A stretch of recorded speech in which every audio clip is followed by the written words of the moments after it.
All right, we are live. Hello, everyone. Happy Wednesday night. It looks like we'll wait a second for people to tune in. So, hey, everybody, Ashley. As you know, I'm here with my good friend Courtney, Miss Virginia for America, as you can see from her nice little byline there. So we thought it would be nice to show up tonight and have a conversation.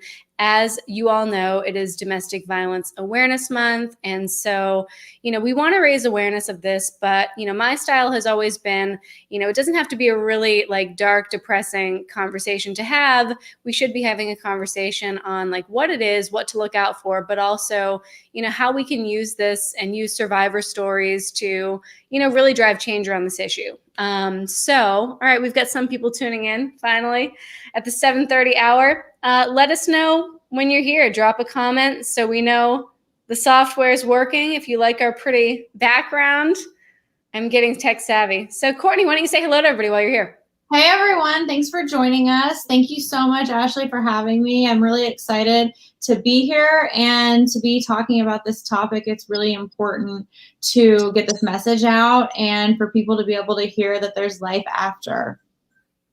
Yeah, absolutely. And I think that's, so Courtney and I just recorded something for her platform, and we were kind of talking about how a lot of people who go through abusive situations, really feel like that's the be all end all. That is their life. That is their fate and destiny. And there is a whole life after abuse, and it can be a really beautiful life. Not despite what you've been through, but because of what you've been through. And so I think Courtney and I have both taken that approach to our lives where it's not always been easy, but, it's a path worth taking where you can transform from trauma and, really become and live a better life that you never imagined all those years ago. So if you are tuning in live, say hello, drop an emoji, tell us what you're eating for dinner. Tell us what you're doing. I have not eaten yet. I'm eating a seltzer for dinner. Typical. Did someone ask you what you're eating? No, what am I eating for dinner? It's the constant question. The usual tofu and broccoli. Do you have a pageant diet that you follow? Tofu and broccoli is pretty close. To be fair, I try to stick to plant-based and lots of protein. So yeah. You pretty much hit the nail on the head. I am in pageant prep for nationals right now. So exciting. Yeah. So tell some people that are tuning in, because I do have a lot of pageant friends, the system you're in and the title you have and what's coming up next. I am in the Miss for America system. It is a part of the Mrs. America system, which is the oldest and most notable Mrs. Pageant system. And recently, a few years ago, they started the Miss for America system, which is a system that doesn't discriminate for your age or if you've been married or if you have children. And it promotes women basically for their community service and what they do out in the community and for our platform work. And we also partner with the global organization Victoria's Voice so that we can promote opioid addiction and putting a stop to that, and substance abuse disorder, which is actually very near and dear to my heart and my story, which we'll get into in a little bit. So it's an organization that's really important to me, not just Victoria's Voice, but the Miss for America system because of that tie. That's awesome. And it's amazing the work that you're doing through it. And I think that's such a misconception, excuse me, I can't speak, about pageants. A lot of people don't realize the amount of community service that goes into it and how you have to have a platform. And it's definitely one of the reasons that I really wanted to win a pageant was to have this platform to talk about a tough issue with. So yeah, I totally get that. So, and congrats and good luck for nationals. Hopefully it's safe to travel because I'll be there cheering you on. I would love to go see that. Oh, we'd love to have you. We'll be in Las Vegas and I'm very excited. It will be a year from when we met in Las Vegas previously, so you should for sure come. It's so crazy, yeah. So for everyone just tuning in, Courtney and I actually met in Las Vegas earlier this year, back in February. And it was part of this Shiro project that we both were featured in, both for our stories and how we've been able to thrive, out of our circumstances. And there was this really amazing gala in Vegas for the Bioshiro Foundation. That's where we recorded some of the documentary that you've been seeing me post about. And we just instantly connected. And we've connected since. We connected in Virginia, DC, when I was out there speaking right next to you. So yeah, it's been really cool. So why don't we kind of get into it a little bit? So what's up? Oh, I said, let's do it. Let's do it, right? No better time than just to dive in. So for everybody tuning in now, again, it is Domestic Violence Awareness Month, and there's a lot of misunderstanding around what domestic violence is. A lot of people think it's just physical abuse, but we know that there are so many types of forms of abuse and just different tactics where essentially one person needs to maintain power and control in some way, and they will employ a whole bunch of different strategies to do that, whether it's name calling, emotional abuse, manipulation, gaslighting. So it's not just physical abuse. And both Courtney and I have experienced abuse in different ways. And, like I said, like I've been saying, we've been able to transform despite all of it. So Courtney, as comfortable as you are, maybe you can tell some people like your backstory, your beginnings, and then we'll get into where you are today with everything. So I actually have a history of trauma beyond just abuse. So I like to say that I am a complex trauma survivor. I lost my mother to cancer when I was 7, and that kind of starts the story because my dad remarried shortly thereafter.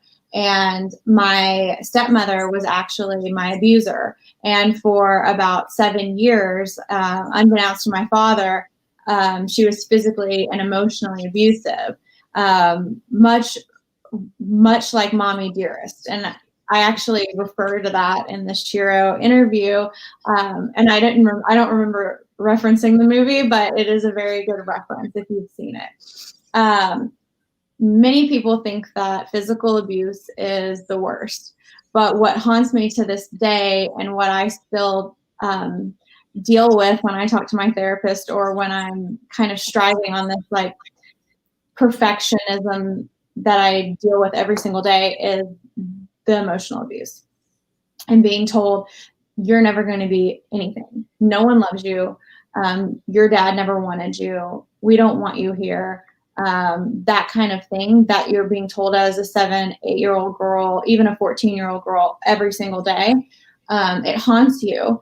And yes, the physical abuse, I'm sure, is a big part of the things that I've dealt with, but that piece is laden in there and it becomes your own inner monologue. And that's something that I probably will deal with for the rest of my life. But it kind of laid into a lot of other things.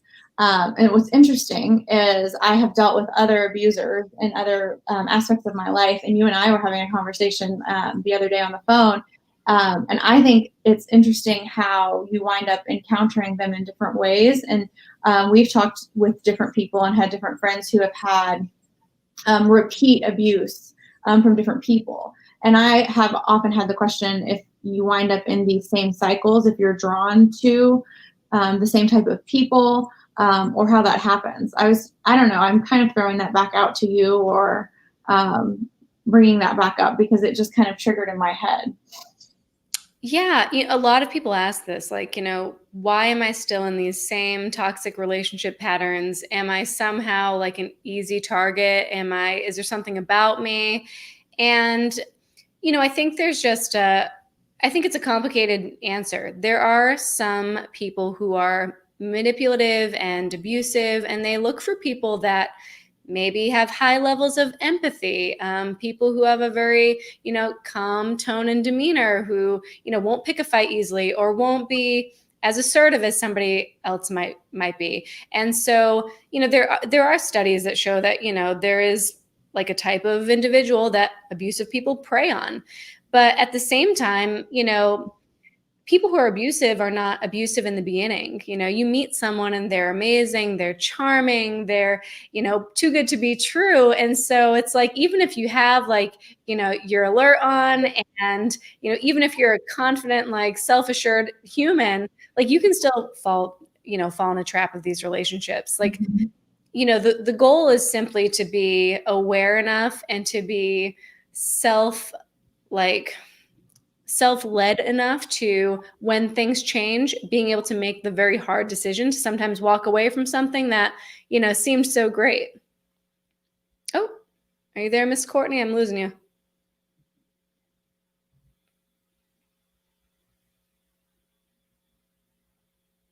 I'm going to keep yapping. Courtney, I lost you. You were a black screen, but just log back on if you have to. I think that will solve the problem.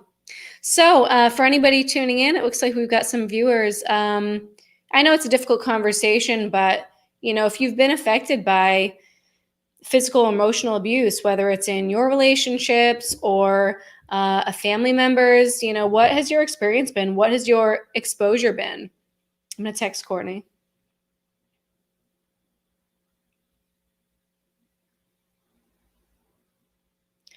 Technology.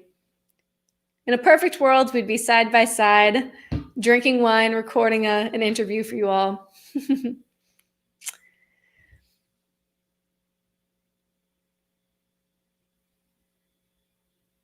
All right. So it's just me. Courtney will be back in a minute. So I guess just for everybody who's on, you've seen me write about my story of domestic violence, and I'll kind of give you the short version of my story. For me, it began at 14 years old with my very first dating relationship. Was excited, was young, naive, knew nothing about dating, and unfortunately, it became abusive, very heavily sexually abusive, verbally and emotionally. And, being young, I didn't know if this was normal. I didn't know if this was just typical dating. I didn't know if these were the things that happen when you have a committed relationship. And also I was so embarrassed by what was going on that I didn't feel like I could go tell my parents about it, or, a teacher. People say, tell a trusted adult. I'm like, I'm not going to talk about this stuff. And so it made me struggle very, very much so. She's coming back. And, as a result, I struggled with disordered eating habits. I, started drinking at a young age. My grades were dropping. I was depressed and anxious. And, from there, I just got into a pattern of abusive relationships that pretty much turned my life upside down. I'm going to bring Courtney back on. And, I found myself at 19, 20 years old, and my whole life had crumbled. My abusive relationship in college left me homeless, penniless, and a college dropout. And, I remember thinking, like, how is this my life? Like, how did this happen? And, something in that moment of just making the transition, leaving after a severe attack, I just knew that this was going to be my cause and something I really wanted to advocate for. And so, that's why I'm doing this work. And it's, one, to raise awareness, the awareness I wish I had. And two, to also show other survivors that, something better is out there for them. Courtney, welcome back. Thank you. I'm sorry about that. My computer went black screen of death right in the middle of the answer. That's all right. I think you're doing a third thing, though. I was listening and I was in the lobby for a second. You're also, you're providing tools and resources. So you're going out and doing these speeches and talks and meeting with young girls, and you're empowering them with tools and resources on how to get out. You're not just providing awareness. And I think that's really amazing. Yeah. And what's so interesting? I don't get to say this often in my story, but when I was in college, before I had dropped out, we actually had a guest speaker come into one of my college classes, and they did a presentation on domestic violence. And like my life was on PowerPoint slides in front of me. And I remember sitting in my seat and just being like horrified and being like, that's what this is? Like, I said, he's got a tough past. He's got anger issues. I had so many, justifications for it. But then domestic violence was like, it just explained it all. Mm-hmm. And, I didn't run out of class that day and decide to leave him, but it was like that spark of awareness that I needed to understand what I was going through, to see things more objectively, and also to see how bad things were progressing and where they might go. So, like, we don't talk about this stuff enough. I think people think like, oh, like that's something we don't talk about. That's, it's sad, it's depressing, but it's like, well, so are a lot of things. So is breast cancer, but there's, empowering marches. Like we need to bring a more positive conversation around this because that's the only way we're going to impact change. 1,000%. So I'm sorry, did you get to tell your whole story? When did it cut off? I think you were like in the middle of some of it. I was in the middle of some of it. I can't remember where I was at, but I was talking about how I was the victim of childhood abuse. And then following, she left whenever I was in high school. And my dad was suffering from PTSD. And he started coping with his mental health issues. Instead of seeking care like most people do, he started coping with alcohol. And we weren't aware that he was drinking. And he ultimately, when I was 24, passed away from cirrhosis. And the time from when she left to when he passed away, he was my only stability, my only friend, not only friend, but like only family. And I talked to him multiple times a day when I was in college. So losing that person that I was so close to was an incredible detriment. And I actually had no concept for what was going on because I didn't know the signs and symptoms, didn't know that he was suffering, didn't know he was had the alcohol abuse, didn't know that he was suffering from mental health issues, and then got a call that he was going into the hospital. And standing there that day in the hospital, they said he had 2 days to live. I actually had my first panic attack. And what I know now from all of my trauma therapy and all the work that I've done was that from the childhood abuse and probably never addressing the loss of my mother, I had been suffering probably for years from severe anxiety and probably PTSD, but I never really had like a big T, they call it the big event, until that moment with the loss of my dad. And so that kind of like struck me. And so I went from competing at Miss Texas USA that year before to not even being able to hardly take care of myself. I was debilitated with my anxiety and my PTSD. I then went on what now looking back was essentially a healing journey, but I was sick for years, to coming out now to the other side. I started out getting back into pageants when I was feeling better, wanting to advocate. My dad suffered from PTSD as a police officer, for first responders, police officers, military, people who were really dealing with this kind of PTSD. And I was not talking about myself, not talking about the things that I had gone through. And I remember sitting with an airman who was suffering, and he said, "Why are you doing all of this work and leaving yourself out?" Hmm. And that was what triggered Hope for Invisible Wounds, which is my outreach initiative that we'll talk about, I'm sure, in a little bit.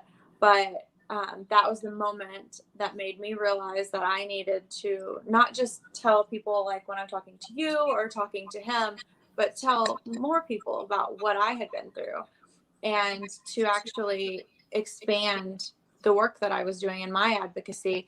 And we were talking a little bit earlier on my Hope for Invisible Wounds outreach storytelling. When we were talking about Ashley's story, we were sharing about how her advocacy and her speeches and her speaking helped her heal. This is really when I leaned in. This was when I really started healing. Sure, having my physicians and my therapists and my healthy coping mechanisms, that's great. But when I actually started helping others and sharing my story and speaking publicly, that's when I really started like knitting back together. And I don't know, like it's some kind of phenomenon. I don't know how that happens, but I call it having purpose over your pain.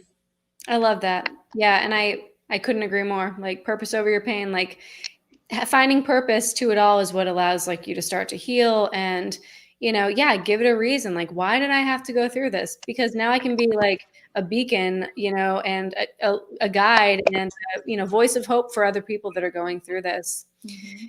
You mentioned that like you were struggling for a long time and then you decided to start advocating for others and start your platform before you even were taking care of yourself.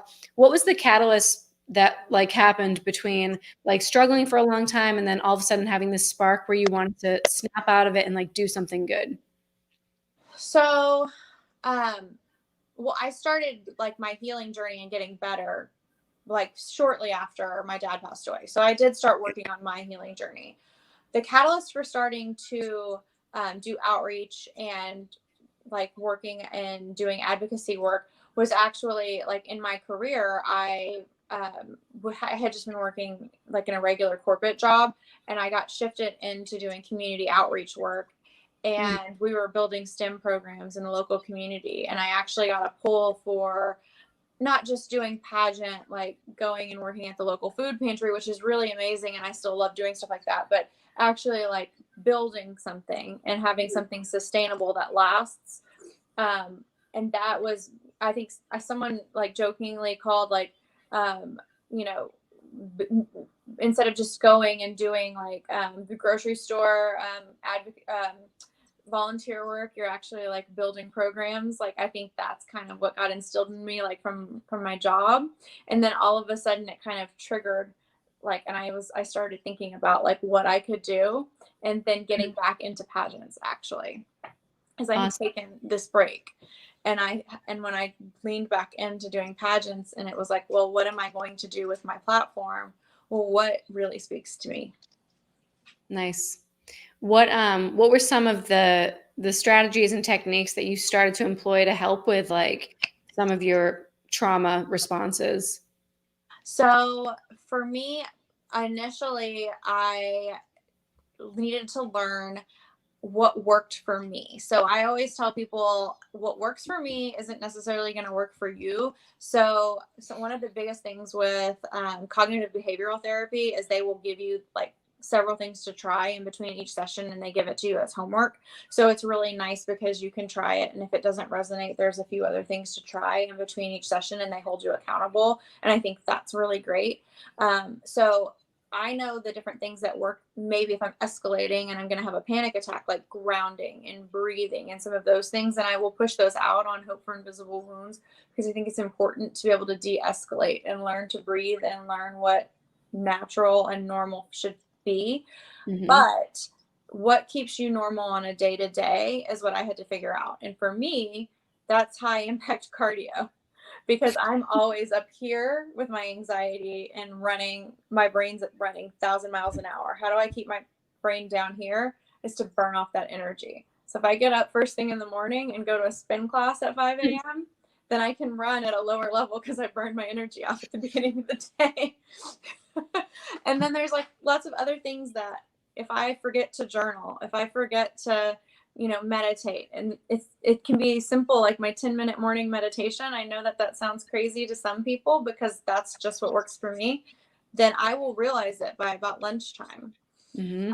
So I try to just push out different tools and tips and not insist on it to other people. And then I always reinforce, like, talk with the therapist, try some of the BetterHelp or Talkspace if you're not ready to like make that leap into the like fully going into a therapy, because they can go through all of the different tools and really find something that works for you. Yeah. And I think it's also about being open to trying new things too, because there's so many people who right away say, I can't meditate, I can't do breath work, that's not me. Mm-hmm. But like, I feel like I don't love to meditate, but every time I do it, I love it. I'm like, why don't I do this all the time? Or even journaling. People think, oh, I can't write, I'm not a writer. Like, just try it. Pen to paper is such a powerful way to vent. It's also like, for women watching, it's a very like feminine way to get like ideas out, like the whole physically pen to paper thing, like versus being on a phone or texting your frustrations. Yeah. So be open to trying different stuff, and you never know what's going to work for you. Gratitude journaling is one of the things that I love. I don't know if you've done that, but I started out with like 3 things a day, and every morning write down 1, 2, 3, the next morning 2, 3, 4, 5, 6, 7, 8, or whatever. And then I got up to 10, and it was interesting. I'd fill up notebooks, And then you can move on to other kinds of journaling, obviously, because there's lots of things you want to work through. But there's something to be said for changing your mindset and being grateful for things. And if if you had a bad day, you might not be grateful for like a lot, but you could be grateful for that amazing cup of coffee or that walk you had with your dog. And it just really starts changing your mindset, especially if you're dealing with anxiety and depression, and those thoughts start cycling in, and like, what's the worst case scenario? And if you can start changing and flipping that script, and I'm not talking about toxic positivity, I'm just talking about like changing those negative thoughts that aren't really real in your head. Yeah, I mean, there's so much, research behind, you attract what you focus on. And so if you're feeling like, oh my gosh, I have no money, I don't have this, or no one supports me, or I'm, you start thinking about all that you don't have, you're going to attract more of that, and that's why, like, the whole gratitude journaling thing, I totally get it. If you say, I'm grateful for the food in my fridge and the roof over my head and the money in my bank account, more of that stuff comes to you. Like, more, I'm grateful for family and friends and support. You put those vibes out there. Like, it's a little woo woo, but like, it's true. Like, I've experienced it, and I'm sure you have in many ways. Like, visualization, gratitude journaling, all this stuff really does help you, course correct and get on the path that you want in life. Definitely. So let me ask you, since this is definitely like your sphere of just, trauma and self-care, this year people have been anxious and stressed regardless if they're abused or not. So, what would be like your advice to anyone who is struggling on a pretty consistent basis with anxiety, PTSD, or really any negative emotions? To reach out and to connect with other people, even if they're not ready to necessarily make the move to a therapist. I always say that your healing is like being on a roller coaster. Sometimes you have ups, sometimes you have downs. I've struggled a lot this year with personal transitions going through during the stay-at-home orders, and not having connections with other people, and whether that has to be virtual, so be it, if we have to maintain safety.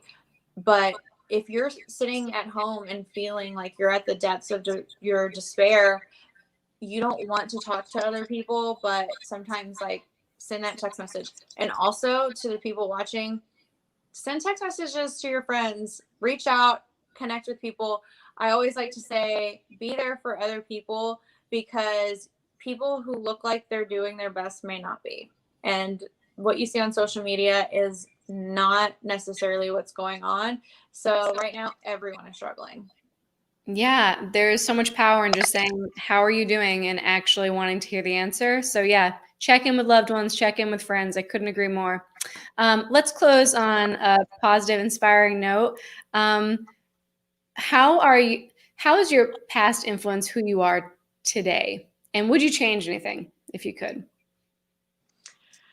I think that everything in my past has brought me to a point where I am able to empower and help a lot of people through similar situations. And I think that God and the universe, or whoever you believe in, has put us all in the situations that we're in so that we can overcome and make an impact on the world. So I don't think I would change anything. If anything, I would love to be able to have my parents here.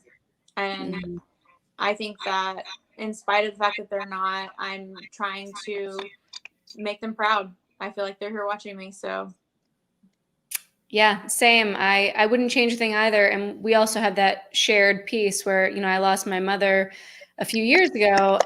And, of course, like, part of my experience with her has made me stronger. But I would do anything to have her back. But I think I always say, like, my traumatic past combined with, like, the loss of people I love has just taught me that, like, life is short. And, I don't have to sit around and be miserable. Life is meant to be lived. I have a purpose to serve. And it's about, like, waking up every day and saying, how can my, life best be used? And how can I enjoy every moment and just be grateful and grow and really just make the most of the time I have? Because time is short and never guaranteed. So absolutely. yeah, lessons in all of it. Well, thank you for being here. And I encourage you all to connect with Courtney, follow her journey as she's competing. Oh my gosh, if you win this national title, I will be like so excited for you. You need to come and compete, by the way. Gosh, well, I'll think about it. I know they don't discriminate on age, but I might self-discriminate on my age. But anyway, thank you all for tuning in. And I realized after the fact, there are some comments and we just can't see them on our silly technology end. So if you have questions, maybe you had things that came up that felt really personal, didn't want to ask it on the live call. Both of us are very approachable. I'm always happy to help and provide guidance, and I know that Courtney is too. So thanks everybody for tuning in. Keep staying aware, keep spreading the word about this issue, and stay well. Talk to everybody soon. Thanks, everyone.